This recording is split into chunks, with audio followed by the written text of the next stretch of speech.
the chosen of Andraste, a blessed hero sent to save us all. Am I riding in on a shining steed? I would have suggested a griffon, but sadly they're extinct. Joke as you will, posturing is necessary.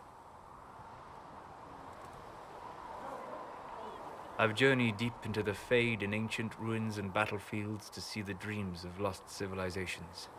I've watched as hosts of spirits clash to reenact the bloody past in ancient wars both famous and forgotten. Every great war has its heroes. I'm just curious what kind you'll be. What do you mean, ruins and battlefields? Any building strong enough to withstand the rigors of time has a history. Every battlefield is steeped in death. Both attract spirits. They press against the veil, weakening the barrier between our worlds. When I dream in such places, I go deep into the Fade. I can find memories no other living being has ever seen. You fall asleep in the middle of ancient ruins. Isn't that dangerous? I do set wards. And if you leave food out for the giant spiders, they are usually content to live and let live. I've never heard of anyone going so far into the Fade. That's extraordinary. Thank you. It's not a common field of study for obvious reasons. Not so flashy as throwing fire or lightning. The thrill of finding remnants of a 1,000-year-old dream? I would not trade it for anything. I will stay there. At least until the breach has been closed. Was that in doubt? I am an apostate mage surrounded by chantry forces, and unlike you, I do not have a divine mark protecting me. Cassandra has been accommodating, but you understand my caution. You came here to help, Solas. I won't let them use that against you. How would you stop them? However I had to. Thank you. But now let us hope either the mages or the Templars have the power to seal the breach. Closing the breach is our primary goal, but I hope we might also discover what was used to create it. Any artifact of such power is dangerous. The destruction of the Conclave proves that much. You don't think whatever created the explosion was destroyed in the blast? You survived, did you not? The artifact that created the breach is unlike anything seen in this age. I will not believe it destroyed until I see the shattered fragments with my own eyes. We would do well to try to recover whatever created the breach. Liliana's people have scoured the area near the blast and found nothing. Whatever the artifact was, it is no longer there. In any case, did you need me for anything? I'd be interested in hearing your opinions on elven culture. I thought you would be more interested in sharing your opinions of elven culture. You are Dalish, are you not? My people come from the elves who refused to surrender when humans broke their treaty and destroyed the Dales. Your keeper was not wrong about that, at least. We must mark the occasion of the Dalish remembering something correctly. Perhaps we should plant a tree. You insult my people. They insult themselves. Remember, I have walked the memories of the Fade. I have seen the history the Dalish imitate.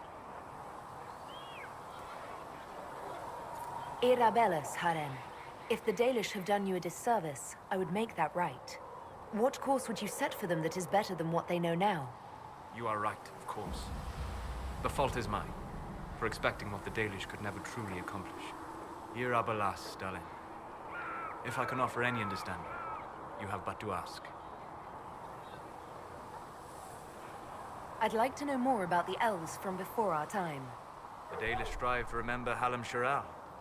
But Hallam Shiral was merely a fumbling attempt to recreate a forgotten land. Arlathan. Elvanan was the empire, and Arlathan its greatest city. Place of magic and beauty, lost to time. You've studied ancient elves. What else do you know of Arlathan? We hear stories of them living in trees, and imagine wooden ramps or Dalish Erebels. Imagine instead spires of crystal twining through the branches, palaces floating among the clouds. Imagine beings who lived forever, for whom magic was as natural as breathing. That is what was lost. Are all Dalish elves like my clan? No. Your clan was unique in having enough interest in human affairs to send you to spy upon the Divine's meeting. As your clans have been separate for so long, they have all changed, adapting to the lands in which they live. Some are no more than bandits, others trade freely with humans, and some have disappeared entirely to the forests. What can you tell me about elves living in human cities? The culture in alienages or among the slaves of Tevinter is like any of the impoverished and powerless. They cling to memories of a better past, and practice a few rituals to distinguish themselves from humans. Is the magic they teach in the Circle different from the magic I learned with my people? No and yes. Magic is magic, just as water is water, but it can be used in different ways. Dalish magic is more practical, not needing chantry approval, although they still frown on blood magic. Superstition. Much of it is more subtle. A legacy from when elves were immortal. The legends of elven immortality. Did they use magic to increase their lifespan? No. It was simply part of being elven. The subtle beauty of their magic was the effect, not the cause of their nature. Some spells took years to cast.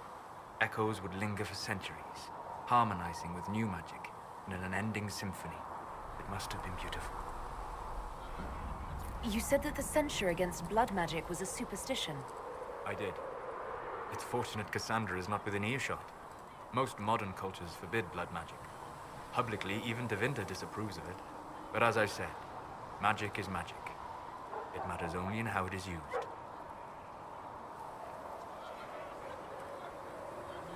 I'd be interested in learning more about blood magic. I would teach you if I knew it. Unfortunately, using blood magic seems to make it more difficult to enter the Fade. You understand why I never bothered to learn it. A shame, as it is extremely powerful, provided it remains a tool, not a crutch, nor a passion. We'll talk later.